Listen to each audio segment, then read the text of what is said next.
Start किया जाए। क्या होमवर्क था कल का? मगध राज का उत्कर्ष। बताइएगा मगध के सबसे प्राचीन वंश का नाम? मगध राज का प्राचीन वंश का संस्थापक बृहद्रथ, है ना। मगध राज के सबसे प्राचीन वंश के संस्थापक बृहद्रथ। इनकी राजधानी कहाँ थी? गिरिब्रज या राजगृह। गिरिब्रज या राजगृह। जरासंध बृहद्रथ का क्या थे? पुत्र थे। जरासंध बृहद्रथ का पुत्र थे। जरासंध बृहद्रथ का पुत्र थे। अब देखिए सबसे इम्पोर्टेंट चीज़ शुरू हुआ, हर्यक वंश। क्या?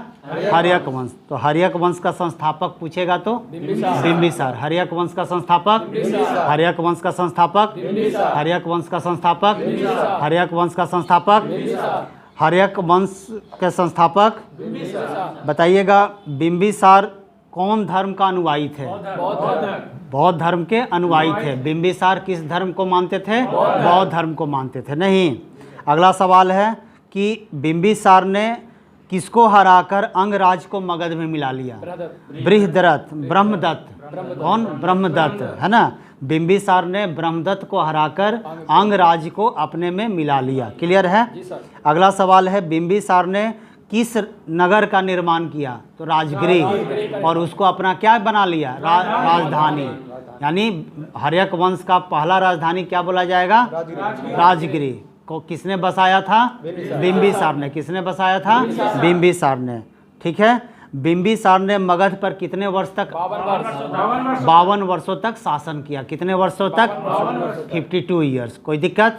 तो पहला सवाल क्या है? बिंबिसार किस वंश का संस्थापक था? हर्यक वंश।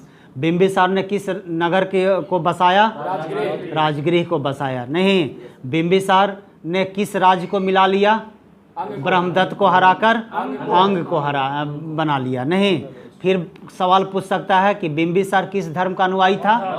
बौद्ध धर्म का अनुयायी था। किस धर्म का अनुयायी था? बौद्ध धर्म का अनुयायी था। यहाँ तक क्लियर है? बिंबिसार ने कितने वर्षों तक शासन किया? 52 वर्षों तक। नहीं। मगध का सबसे प्राचीन वंश का संस्थापक बृहद्रथ। बृहद्रथ। बृहद्रथ के पुत्र का नाम जरासंध। बृहद्रथ के पुत्र का नाम जरासंध। अगला सवाल बहुत इंपॉर्टेंट पूछता क्या है कि बिंबिसार ने महात्मा बुद्ध के इलाज के लिए, है ना, अपने राजवैद्य को उनके इलाज के लिए भेजा था। उस राजवैद्य का क्या नाम था? जीवक। क्या नाम था? जीवक नाम था। क्या नाम था? जीवक नाम था। और एक इसी में है कि अवंती के राजा प्रघोत जब पांडु रोग, है ना, पीलिया रोग से ग्रसित थे, जॉन्डिस जिसको बोलते हैं, है ना, जॉन्डिस से ग्रसित थे, तो उनकी इलाज में भी बिंबिसार ने अपने राजवैद्य किसको? जीवक को भेजा था। यहाँ तक क्लियर है? तो बिंबिसार किस वंश का संस्थापक है? बिंबिसार किस वंश का संस्थापक? हर्यक वंश का संस्थापक। बिंबिसार किस धर्म को मानने वाले थे? बौद्ध धर्म। बिंबिसार अपने राजधानी किसको बनाया? राजगृह को बनाया। किसको बनाया? राजगृह को बनाया। नहीं। बिंबिसार किस धर्म को मानते थे? बौद्ध धर्म को। बिंबिसार ने कितने वर्षों तक शासन किया? 52 वर्षों तक। बिंबिसार ने महात्मा बुद्ध को इलाज के लिए अपने किस राजवैद्य को भेजा? जीवक को भेजा, है ना। अवंती के राजा प्रघोत के इलाज के लिए जब वो पांडु रोग से ग्रसित थे, है ना, पीलिया रोग से यानी जॉन्डिस से जब ग्रसित थे, तो उनको भी इलाज के लिए बिंबिसार ने किनको भेजा? जीवक को भेजा। क्लियर है? बिंबिसार ने वैवाहिक संबंध स्थापित कर अपने साम्राज्य का क्या किया? विस्तार, है ना। मान लीजिए जहाँ पर हम देख रहे हैं कि हमारा जो दुश्मन है, जिस राज से हमारा विरोध हो रहा है ना, दुश्मन है, वो मजबूत है, या हम बराबर हैं लेकिन जीत नहीं पा रहे हैं, बहुत दिन से हम प्रयास कर रहे हैं लेकिन जीत नहीं पा रहे हैं, ठीक ना। या जिससे हमको शंका है कि वो हम पर आक्रमण कर सकता है, नहीं, तो उससे हम क्या करेंगे? शादी कर लेंगे। वैवाहिक संबंध बनाकर क्या करते थे? संबंध स्थापित करते थे। और जहाँ पर आपकी शादी हो जाएगी, है ना, तो वहाँ के लोग आपके अपने हो जाएंगे, होंगे कि नहीं? दामाद को ऐसे भी वैल्यू दिया जाता है। तो वैवाहिक संबंध स्थापित करके अपने साम्राज्य का क्या किए? विस्तार किए, फैलाए। नहीं। और जो जितना ज़्यादा फैलाएगा उतना ही क्या है? महान शासक है ना। जिसका जितना लंबा एरिया रहे वही क्या है? महान शासक है। तो राजा लोग क्या करते थे? अन्य राज्यों पर आक्रमण करके उसको जीत लेते थे। जहाँ पर जीत नहीं पा रहे थे तो बिंबिसार ने क्या किया? वैवाहिक संबंध स्थापित कर लिया। उससे क्या हो गया? वो राज्य अपना हो गया बिना युद्ध किए हुए। और नहीं तो जब हम दूसरे राज्य पर युद्ध करेंगे तो हमको मदद भी करेगा कि नहीं करेगा, है ना। तो इन्होंने 3 शादियां की। किससे किससे? कौशल नरेश प्रसेनजीत की बहन महाकोसला से। किससे? प्रसेनजीत की बहन महाकोसला से। दूसरा शादी किए थे वैशाली के चेतक की पुत्री चेलना से। चेतक बहुत है ना महान शासक हुआ करते थे, तो उनकी बहन से शादी ये इन्होंने पुत्री से शादी किया, उसका नाम क्या था? चेलना। और आधुनिक पंजाब है ना मध्य देश कहा जाता है, उसको आधुनिक पंजाब कहा जाता है, उसकी राजकुमारी कौन थी? क्षेमा। तो क्षेमा से भी शादी कर लिए। तो मगध में आप हैं, बिहार में आप हैं, और आपने अपनी शादी कहाँ कर लिया? पंजाब में। यानी पूरा पंजाब अपना। जब राजा ही शादी सीएम शादी कर ले है ना हो, तो दोनों राज्य एक दूसरे से संबंध स्थापित हो गया कि नहीं हो गया? है ना। अभी केजरीवाल का शासन कहाँ है? पंजाब में। क्यों? क्योंकि उसी का आदमी अपना भगवत मान बन गए हैं। वहाँ क्या बने हैं? सीएम बने हैं ना। तो पंजाब भी क्या है? आपके इशारे पर चलेगा। क्यों? क्योंकि उसका मुखिया कौन है? केजरीवाल है। नहीं तो जितना राज्य में आपकी सरकार होंगी वो क्या माना जाए? अभी बीजेपी का क्या सरकार है? सब जगह मैक्सिमम जगह बीजेपी का सरकार है, इसीलिए वो बाहुबली है ना। जहाँ भी उसका पार्टी है पूर्ण बहुमत से जीत रहा है। यस और नो? ठीक है। बिंबिसार की हत्या। अब देखिए हुआ क्या कि अपना तो साम्राज्य विस्तार चल ही रहा था, लेकिन इसी बीच में इनकी हत्या हो जाती है। और हत्यारा कौन था? इनका पुत्र कौन? अजातशत्रु। अजातशत्रु को क्या कहा जाता है? कुनिक। उपनाम क्या है? आपसे सवाल पूछेगा कि अजातशत्रु का उपनाम क्या है, तो कुनिक नाम है। क्या नाम है? कुनिक नाम है। क्लियर है? अजातशत्रु प्रारंभ में कौन धर्म का अनुयायी था? जैन धर्म का अनुयायी था। किस धर्म का अनुयायी था? जैन धर्म का अनुयायी था। किस धर्म का अनुयायी था? जैन धर्म का अनुयायी था। बिंबिसार की हत्या किसने किया? बिंबिसार की हत्या किसने किया? बिंबिसार का उपनाम अजातशत्रु का उपनाम अजातशत्रु का उपनाम अजातशत्रु का उपनाम अजातशत्रु का उपनाम अजातशत्रु का उपनाम अजातशत्रु का उपनाम पितृहंता वंश किसको कहा जाता है? हर्यक वंश को। पितृहंता वंश किसको कहा जाता है? हर्यक वंश को, है ना। अब अजातशत्रु ने 32 वर्षों तक शासन किया। कितने वर्षों तक? बिंबिसार ने 52 वर्षों तक, है ना। और इन्होंने 32 वर्षों तक शासन किया। अब अजातशत्रु के सुयोग मंत्री का नाम क्या था? वर्षकार या वरसकार, है ना। इसी की सहायता से अजातशत्रु ने वैशाली पर विजय प्राप्त किया, है ना। किस पर? वैशाली पर। वैशाली का चेतक के पुत्री से शादी किए थे। कौन? बिंबिसार। नाम क्या था उनकी पुत्री का? चेलेना, है ना। तो जब उनकी बहन के पुत्री के पति को आप मार दीजिएगा तो आप बेटा ही सही, लेकिन आप शत्रु हो गए कि नहीं? तो वैशाली क्या हो गया? मगध का शत्रु हो गया। लेकिन उसके एक सहयोग मंत्री थे। कौन? वर्षकार। उन्हीं की सहायता से अजातशत्रु ने क्या किया? वैशाली को जीत लिया। वैशाली को जीत लिया, सबको मिला लिया वैशाली में, है ना। वर्षकार को भेजा और वर्षकार चाल क्या चल दिया, वहाँ के जितने भी लोग थे जिन पर पावर डिपेंड था उन सभी को क्या किया? अपने में मिला लिया। अब मिला लिया तो जब आपका सब संबंध हम मिला लिए तो एक आध गो रहिएगा तो विरोध कर पाइएगा? नहीं करेंगे, है ना। तो वैशाली इस तरह से कमजोर हो गया, है ना। और बिना युद्ध किए हुए जीत गए, है ना। जब कमजोर आप हो जाइएगा तो किसी से युद्ध करना चाहिएगा? नहीं चाहिएगा। ठीक है। तो अजातशत्रु किसका पुत्र थे? बिंबिसार के। बिंबिसार की हत्या किसने किया? अजातशत्रु ने, है ना। अजातशत्रु को क्या नाम से जाना जाता है? कुनिक। क्या नाम से? कुनिक। क्लियर है। अजातशत्रु के सुयोग मंत्री का नाम क्या था? वर्षकार नाम था। यहाँ तक क्लियर है। अब कह रहा है कि 461 ईस्वी में अपने पिता की हत्या कर उदयन मगध की गद्दी पर बैठ गया।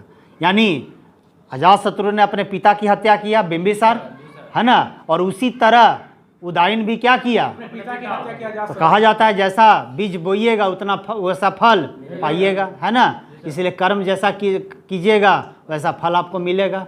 तो आपने अपने पिता को मारा तो आपको किसने मार दिया? आपका पुत्र ने ही मार दिया। और उसका नाम क्या था? उदयन नाम था। और उदयन क्या था? पहला शासक था हर्यक वंश का जिसने अपनी राजधानी पाटलीग्राम नगर को बनाया। पाटलीग्राम मतलब पाटलिपुत्र, है ना। और उसका आधुनिक नाम क्या है? अभी पटना, जो हमारा राजधानी है। बिहार का राजधानी कहाँ है? पटना। तो इसी का प्राचीन नाम क्या था? पाटलीग्राम, है ना। तो पाटलीग्राम को बसाया किसने? उदयन ने। किसने बसाया? ये सवाल बहुत इंपॉर्टेंट है, बार बार पूछता है कि पाटलिपुत्र को किसने बसाया? उदयन ने। और अपनी राजधानी बना लिया।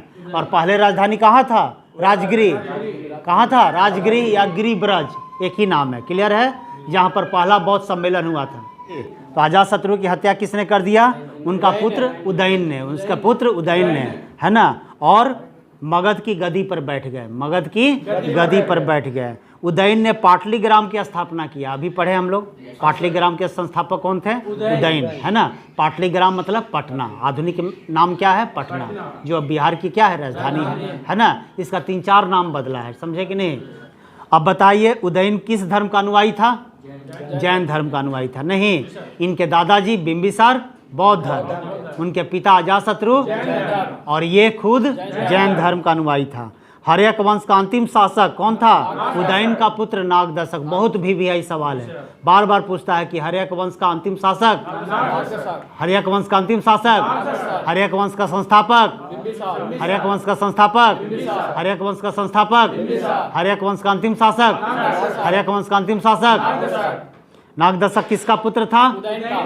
अब हुआ क्या कि हर्यक वंश का अंतिम शासक थे कौन? नागदशक।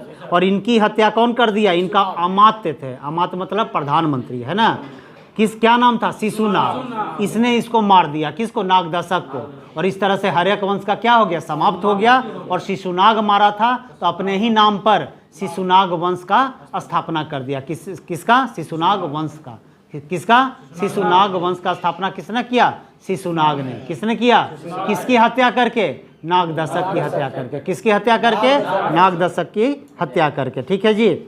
अब कह रहा है कि शिशुनाग ने अपनी राजधानी पाटलिपुत्र से हटाकर कहाँ ले गया? वैशाली, है ना। कहाँ ले गया? वैशाली, यानी वैशाली अपना राजधानी बना दिया। तो देखिए राजधानी बार बार मगध का बदल रहा है। शुरुआती राजधानी कहाँ था? राजगिरी, उसके बाद पाटलिपुत्र, उसके बाद वैशाली, 3 बार बदल चुका है ना, फिर बदलेगा आगे जाकर। क्लियर है। तो राजगीर की स्थापना किसने किया था? और उसको राजधानी किसने बनाया? बिंबिसार ने, है ना। बिंबिसार, उसका पुत्र कौन हुआ? अजातशत्रु। अजातशत्रु के समय भी राजधानी कहाँ था? गिरिब्रज या राजगिरी, है ना। कहाँ था? राजगिरी। क्लियर है। और उसके पास बाद उनका पुत्र आया उदयन, उसने किस नगर की स्थापना किया? पाटलीग्राम। और अपनी राजधानी कहाँ बना दिया? पाटलीग्राम में। कहाँ बना दिया? पाटलीग्राम में। क्लियर है। और वहाँ से फिर अंतिम शासक कौन थे हर्यक वंश का? नागदशक। कौन था? नागदशक। और उसकी हत्या किसने कर दिया? उसी का अमात्य शिशुनाग ने। नहीं, और शिशुनाग ने शिशुनाग वंश का स्थापना किया और वैशाली को अपनी राजधानी बना दिया। क्लियर है यहाँ तक? वैशाली राजधानी बन गया, है ना। अब कह रहा कि शिशुनाग का उत्तराधिकारी कौन हुआ? कालाशोक, है ना। कालाशोक। इसी के समय में द्वितीय बौद्ध सम्मेलन हुआ था। किसके समय में? कालाशोक के समय में द्वितीय बौद्ध सम्मेलन हुआ था। तृतीय बौद्ध सम्मेलन अशोक के समय में। पहला बौद्ध सम्मेलन अजातशत्रु के समय में, है ना। पहला बौद्ध सम्मेलन कहाँ हुआ था? राजगृह में। कहाँ हुआ था? राजगृह में। दूसरा बौद्ध सम्मेलन वैशाली में। तीसरा बौद्ध सम्मेलन पाटलिपुत्र में। और चौथा कुंडलवन कश्मीर। पूछा जाएगा कि पहला ऐसा बौद्ध सम्मेलन बताइए जो बिहार के बाहर हुआ, तो कौन? चौथा, है ना। कहाँ? कुंडलवन कश्मीर। किसके समय में? कनिष्क के समय में, है ना। किसके समय में? कनिष्क के समय में। तो कालाशोक कौन था? शिशुनाग का उत्तराधिकारी था। शिशुनाग का उत्तराधिकारी था। और है ना, द्वितीय बौद्ध सम्मेलन इसी के समय में हुआ। क्लियर है जी। और कालाशोक क्या किया? पुनः राजधानी को पाटलिपुत्र ले गया। वैशाली से कहाँ ले गया? इसके पहले कौन थे? शिशुनाग। उसने क्या किया था? राजधानी पाटलिपुत्र से हटाकर वैशाली लगाया। और वैशाली से फिर पुनः कहाँ लेकर आ गया? कौन? कालाशोक। कालाशोक को ही काकवर्ण बोलते हैं। क्या बोलते हैं? काकवर्ण। काक मतलब होता है कौआ, और वर्ण मतलब होता है उसका कलर, रंग, यानी कौए के रंग की तरह काला था। कौन? लेकिन बहुत महान राजा था, ताकतवर राजा था। समझे कि नहीं? इसलिए कालाशोक बहुत इंपॉर्टेंट नाम है। और देखिए बौद्ध सम्मेलन से संबंधित है, तो इसका नाम तो आप चाह कर भी नहीं भूल सकते हैं। द्वितीय बौद्ध सम्मेलन इन्हीं के समय में हुआ था। और कोई भी सम्मेलन, धार्मिक सम्मेलन होता है तो कोई ना कोई बड़े संरक्षक की ज़रूरत होती है। नहीं तो कहीं राइट हो जाएगा, कहीं मर्डर हो जाएगा, कहीं कुछ हो जाएगा। तो आपका प्रशासन शासन स्ट्रांग रहेगा तब ना। अब आप ही प्रशासन में कमज़ोर हैं और कोई भगदड़ मच गया तो आप कैसे कंट्रोल कीजिएगा? जैसे अभी गया में पितरपक्ष हो रहा है, तो देखिए पूरा प्रशासन, है ना, पूरा चौकस है। कहाँ रोड बनेगा, क्या बनेगा, डेली लाइट कट रहा है। क्यों? क्योंकि आने वाले समय में हम दिखा सके कि हम तैयार हैं।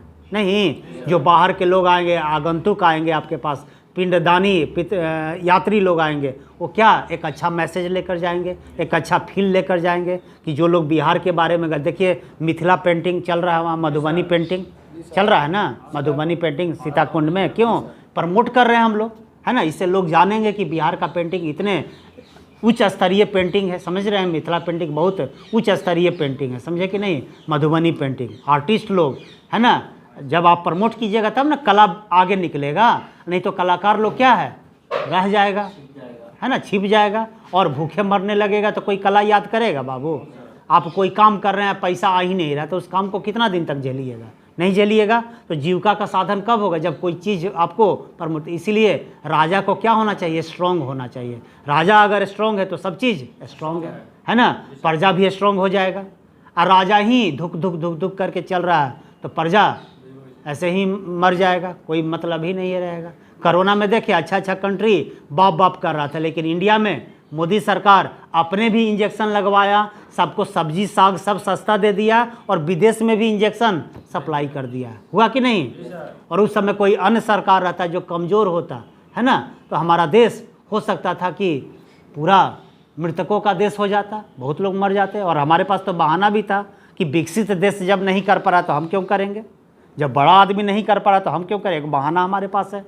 लेकिन अमेरिका का स्थिति खराब था, लेकिन सब कहाँ देख रहे थे, इंडिया पर। और वही का प्रमोशन देखिए आज G20 में काम कर गया, है ना। तो बहुत दिन का कर्म आपको महान बनाता है, एक दिन में कोई महान नहीं बनता है। बहुत दिन से आप तैयारी करें। आप ही का मित्र कोई मार्केट में होंगे, कोई फंक्शन में होंगे, और आप यहाँ, है ना, बिंबिसार पढ़ रहे हैं, हर्यक वंश पढ़ रहे हैं, दिमाग लगा रहे हैं, तो नौकरी किसकी होगी, आपकी होगी कि उनकी, बोलिए, आपकी होगी, है ना। सैलरी किसके अकाउंट में आएगी, आपके अकाउंट में आएंगी, है ना। 60,000 1 लाख कौन कमाएगा, आप कमाइएगा, है ना। और आप कमाइएगा तो आप खुश रहिएगा, और खुश रहिएगा तो हर कोई खुश रहेगा आपके साथ, जो भी जुड़ेगा, यस और नो। और आप ही चिड़चिड़ा रहे हैं तो हर कोई आपसे, आप हर किसी से देखिएगा, जिस दिन समय गुस्सा में रहिएगा तो आप किसी से बात भी कीजिएगा तो उखड़ा उखड़ा बात कीजिएगा, है ना, उसको भी आपको नाराज़ कर दीजिएगा। लेकिन जब आप सब तरह से खुश है तो कोई दिक्कत नहीं है, ठीक है। तो अजातशत्रु की हत्या किसने किया, उदयन ने।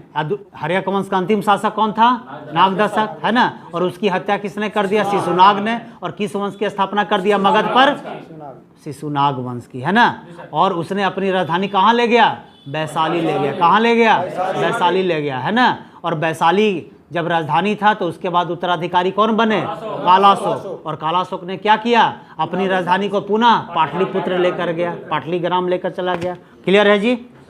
अब कह रहा कि शिशुनाग का उत्तराधिकारी कालाशोक था, है ना। शिशुनाग वंश का अंतिम राजा नंदीवर्धन, कौन, नंदीवर्धन। शिशुनाग वंश का अंतिम राजा, हर्यक वंश का अंतिम राजा नागदशक, है ना।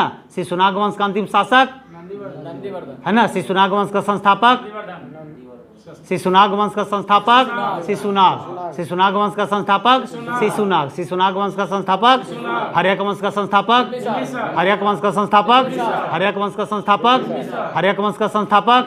राजगृह को किसने बसाया, बिंबिसार ने। अपनी राजधानी किसने बनाया, मगध की पहली राजधानी राजगिरी कौन थी, राजगिरी थी, है ना।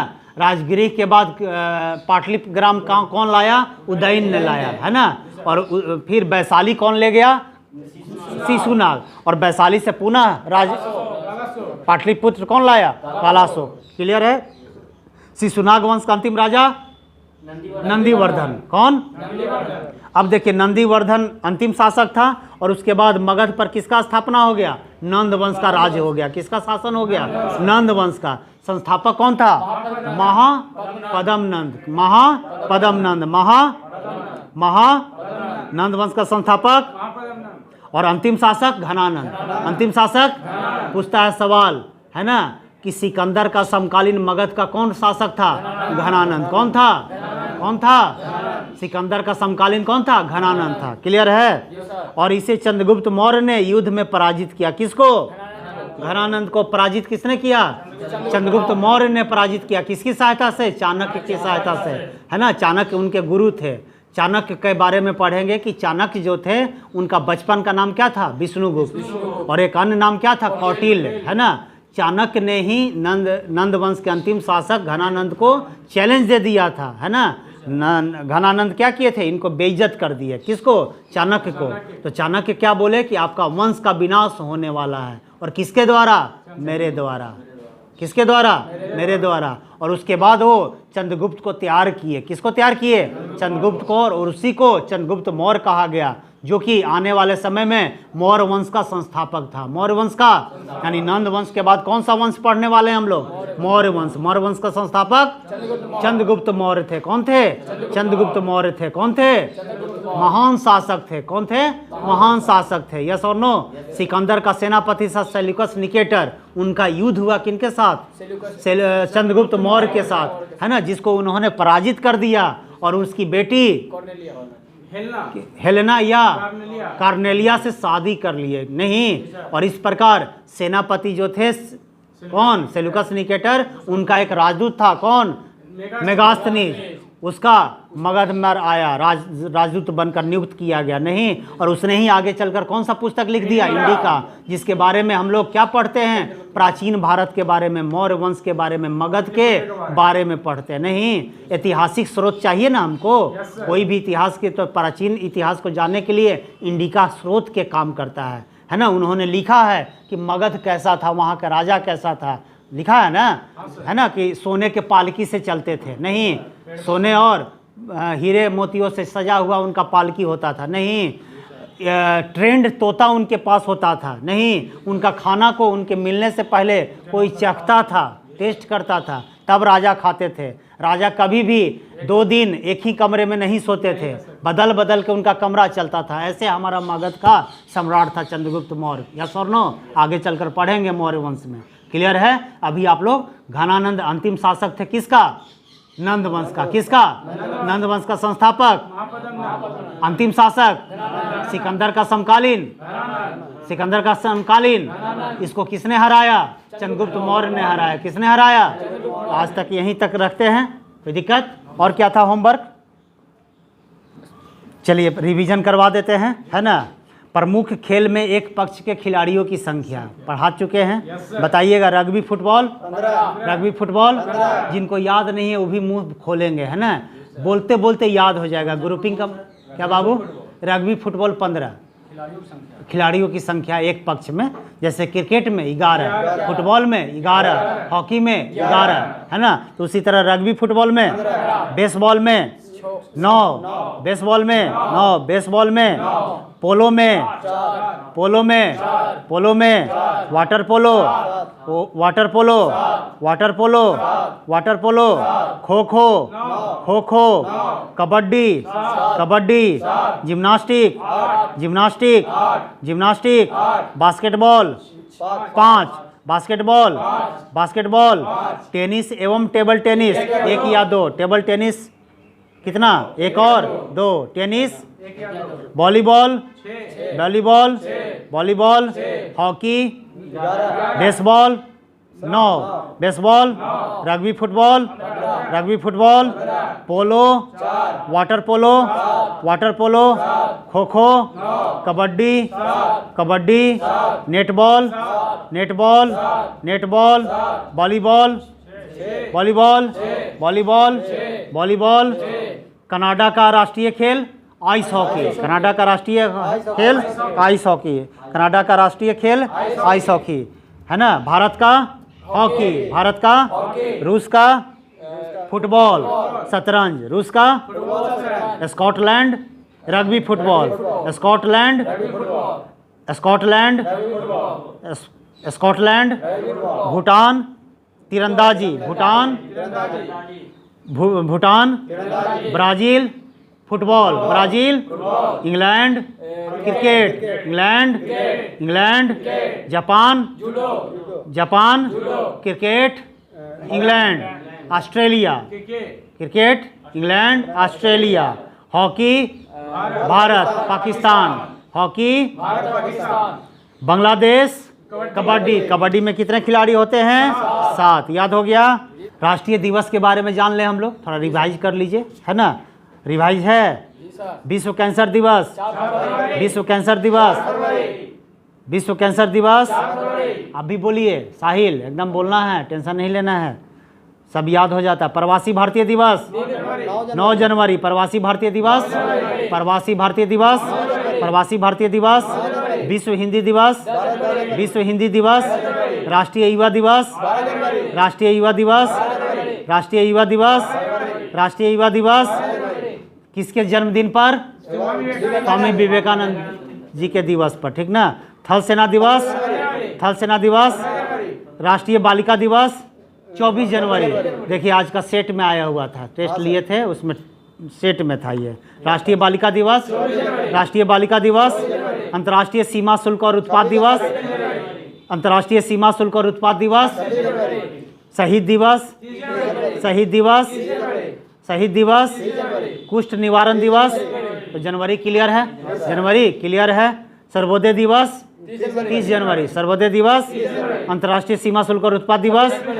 आइए फरवरी देखते हैं।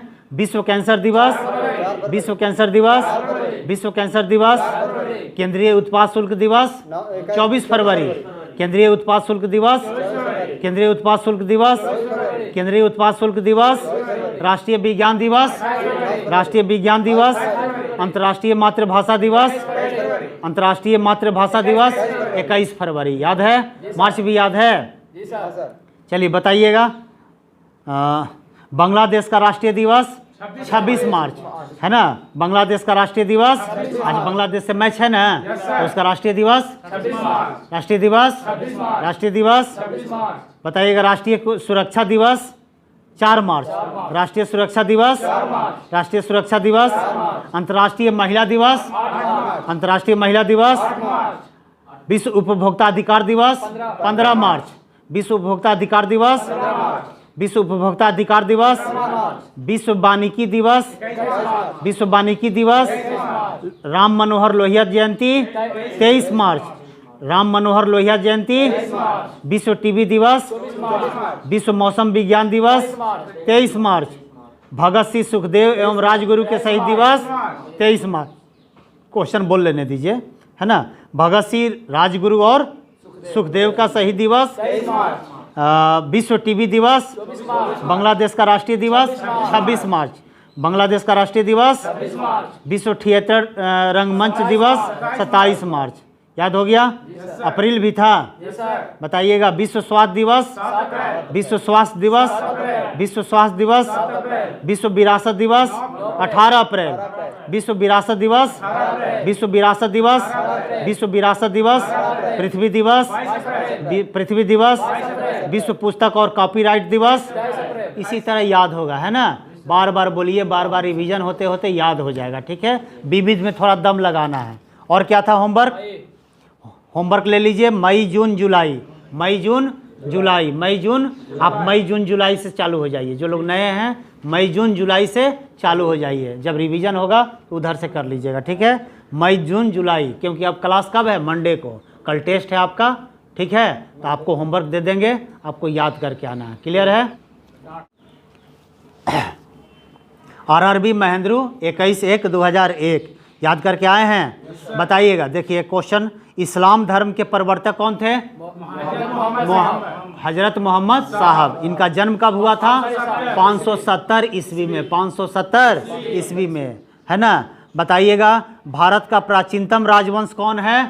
मौर्य वंश। ऑप्शन से होगा, ऑप्शन में 4 ऑप्शन होगा ना। ऐसे तो प्राचीनतम कौन है? हर्यक वंश। उससे भी पहले था, जिसका संस्थापक कौन था? बृहद्रथ संस्थापक था, है ना, संस्थापक था, नाम नहीं दिया है, ठीक है। तो मौर्य का प्राचीनतम राजवंश मौर्य वंश, भारत का प्राचीनतम राजवंश मौर्य वंश। तुलसीदास किसके समकालीन थे? अकबर के। तुलसीदास किसके समकालीन थे? अकबर के। तुलसीदास किसके समकालीन थे? अकबर के। बताइएगा विषुवत रेखा पर एक दिन की अवधि कितने घंटे की होती है? 12 घंटे की। कितने घंटे की? 12 घंटे की, है ना। बताइएगा गांधी जी ने किनको दीन बंधु की उपाधि दी? CF Andrews, CF Andrews. Gandhi ji ने CF एंड्रयूज को दीन बंधु की उपाधि दी। RAM, रैम का पूरा रूप क्या है? Random access memory. Random access memory. RAM और रोम होता है रीड ओनली मेमोरी, और रैम का रैंडम एक्सेस मेमोरी। क्लियर है? गोपाल कृष्ण गोखले के गुरु कौन थे? MG रनाडे। गोपाल कृष्ण गोखले के गुरु। और ये किसके गुरु थे? गोपाल कृष्ण गोखले महात्मा गांधी के। किसके गुरु थे? महात्मा गांधी के गुरु थे गोपाल कृष्ण गोखले। और गोपाल कृष्ण गोखले के गुरु कौन थे? एमजी रनाडे। एमजी रनाडे। नहीं, अगला है, बताइएगा अंतर्राष्ट्रीय व्यापार का मुख्य उद्देश्य क्या है? निर्यात को प्रोत्साहित करना, प्रोत्साहन देना। क्लियर है? बताइएगा शताब्दी एक्सप्रेस का संबंध किस जयंती से है? जवाहरलाल नेहरू जयंती से है। क्लियर है? बताइएगा अरब प्रायद्वीप कहाँ है? भारत के पश्चिम में स्थित है। कहाँ स्थित है? भारत के पश्चिम में स्थित है। बताइएगा चतुर्थ बौद्ध संगति प्रथम शताब्दी में कनिष्क काल में कहाँ हुआ था? अभी जस्ट हम लोग पढ़ाई किए और देखिए सवाल एक आ गया। क्लियर है कि चतुर्थ बौद्ध सम्मेलन कहाँ हुआ था? कुंडलवन कश्मीर में। राजा कौन थे? कनिष्क। राजा कौन थे? और ये पहला ऐसा बौद्ध सम्मेलन है जो बिहार से बाहर हुआ है। क्लियर है?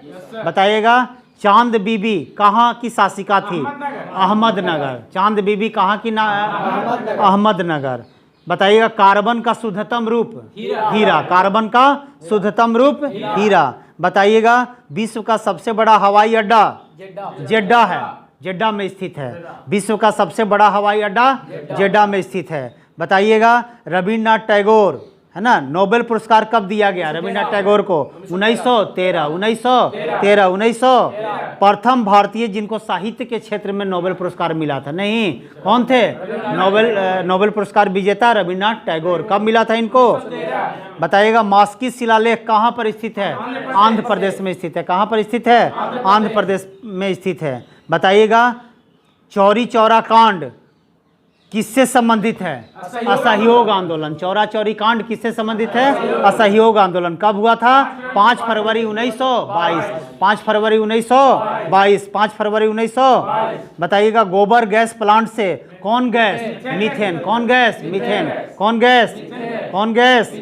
बताइएगा मोती मस्जिद जो आगरा में है किसने बनवाया था? शाहजहां ने। किसने बनवाया था? शाहजहां ने। क्लियर है? बताइएगा चूना पत्थर का रूपांतरित चट्टान संगमरमर है। चूना पत्थर का रूपांतरित चट्टान संगमरमर है। बताइएगा लोहा का सांकेतिक रूप? एफी, है ना। एफी से डिनोट किया जाता है लोहा को, आयरन को, है ना। और सोना का एयू। सोना का एयू। और चांदी का एजी। चांदी का चांदी का ना बोलते हैं एजी, सुनते हैं? फुल फॉर्म है वो, एजेंटम, है ना, बोलते हैं ना एजी। तो एजी मतलब चांदी। मोती मस्जिद कहाँ है? आगरा में। किसने बनवाया था? शाहजहां ने। रक्त की अधिकतम मात्रा कहाँ होता है? हृदय में। कहाँ होता है बाबू? हृदय में। याद हो रहा है? रिवीजन हो रहा है? ठीक है, नौकरी होगा ना? एकदम बिहार पुलिस जो भरे हैं एकदम रिजल्ट देना है सर, है ना। रिकॉर्ड रिजल्ट होना चाहिए, सबको पता चले कि ग्रुपिंग चालू है कंटिन्यू मोड में। यस और नो? एकदम कंटिन्यू रहिए, रिजल्ट अपने आप गिरने लगेगा, है ना। एक एक ऐसे स्टूडेंट हैं जिनके 4-4 रिजल्ट आ रहा है। अब वो सोच रहे हैं कि इसमें हम ज्वाइन करें, है ना। और आप सोच रहे हैं कि कैसे तैयारी करें। तो तैयारी तो हम करवा ही रहे हैं, बस आपको करना क्या है? डेली आना है, डेली होमवर्क बनाना है, रिवीजन कंटिन्यू करना है। क्लियर है जी? चलिए बताइएगा अंतर्राष्ट्रीय व्यापार का मुख्य उद्देश्य क्या है? भारतीय संविधान का अनुच्छेद 370 का संबंध किस राज्य से है? अब हट गया, है ना। अब बताइएगा भारत में स्वर्ण उत्पादन में कौन सा राज्य एकाधिकार पर है? कर्नाटक। कौन सा? कोलार। जगह का नाम क्या है? कोलार। कहाँ स्वर्ण उत्पादन होता है? कोलार में। कहाँ है? कर्नाटक। एकाधिकार है यानी सर्वाधिक सोना होता है, ठीक ना। चलेगा सत्यम? KGF, good. भगवान बुद्ध ने अपना पहला उपदेश याद आ रहा है? देखिए सवाल है, पूछा हुआ है ना। पहला उपदेश को क्या बोला जाता है बौद्ध ग्रंथ में? धर्मचक्र प्रवर्तन। धर्मचक्र प्रवर्तन। धर्मचक्र। और बताइए उपदेश जो दिए थे किस भाषा में? पाली भाषा में। कोई दिक्कत? बताइएगा IST और GMT के बीच समयों का अंतर कितना होता है? 5.5 घंटा। 5.5 घंटा। सूर्य के प्रकाश से कौन सा विटामिन? विटामिन डी मिलता है। कौन सा विटामिन? गांधी जी ने किसको दीन बंधु की उपाधि दिया था?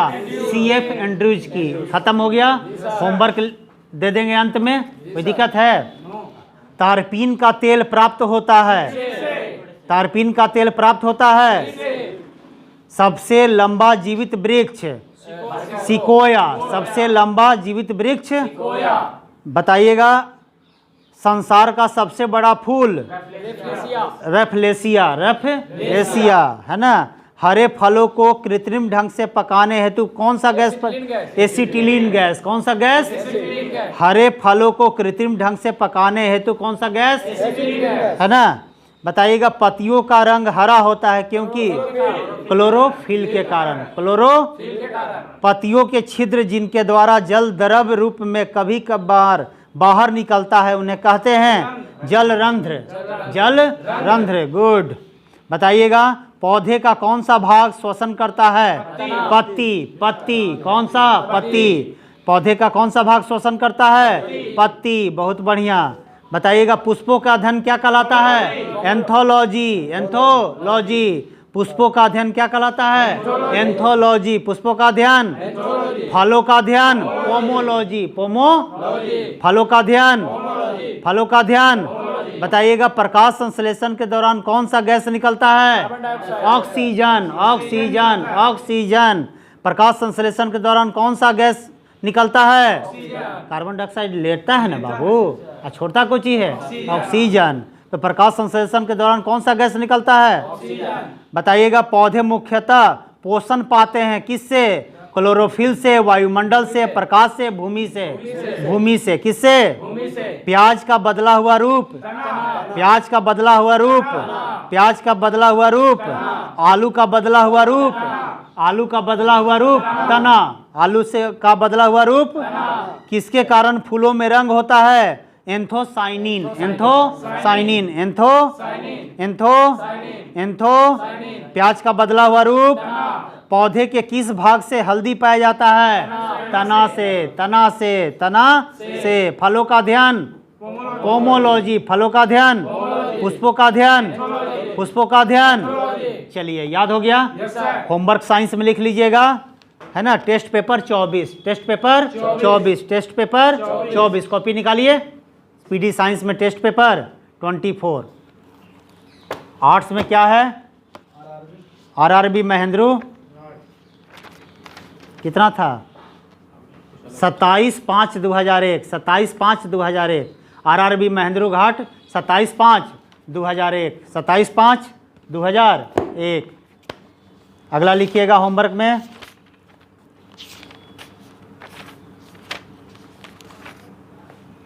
पूरा जैन धर्म पढ़ कर आना है, रिवीजन करके। पूरा जैन धर्म, बौद्ध धर्म, पूरा जैन धर्म, बौद्ध धर्म। और इधर पूरा जैन धर्म, बौद्ध धर्म, रिवीजन हिस्ट्री में लिखिएगा लूसेंट में। पूरा बौद्ध धर्म और जैन धर्म रिवीजन है ना। और इधर मगध राज का उत्कर्ष सिकंदर तक। कहाँ तक? सिकंदर तक। कहाँ तक? सिकंदर तक। और मौर्य साम्राज्य मंडे से शुरू होगा। ठीक है, इतना काफ़ी है।